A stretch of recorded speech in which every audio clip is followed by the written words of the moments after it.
Le 30 juin 1960, le Congo belge accède à l'indépendance sous le nom de République démocratique du Congo.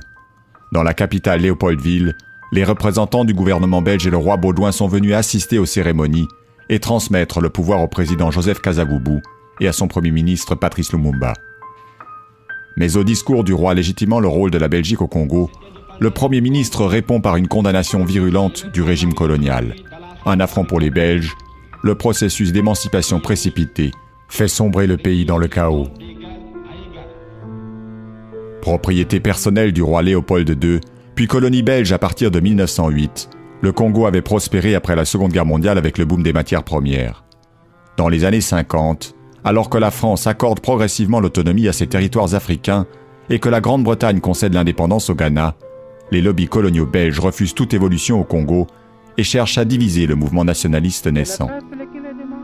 Mais en janvier 1959, des manifestations indépendantistes violentes éclatent à Léopoldville.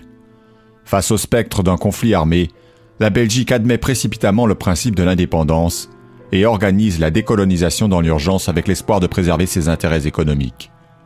Un an après les émeutes, lors d'une table ronde réunie à Bruxelles, le gouvernement belge cède aux exigences des partis congolais.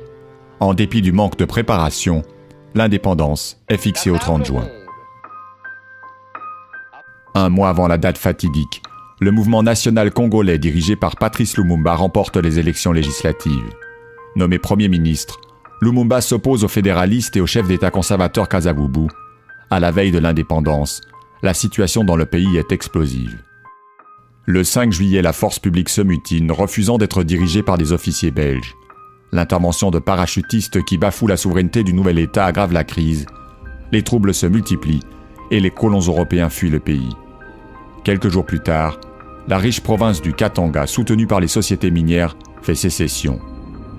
Bruxelles refusant de soutenir le gouvernement central, Lumumba se tourne vers les soviétiques, une provocation pour le camp occidental qui va alors fomenter sa chute. 3 mois après l'indépendance, le colonel Joseph-Désiré Mobutu, appuyé par les services occidentaux, s'empare du pouvoir par un coup d'État.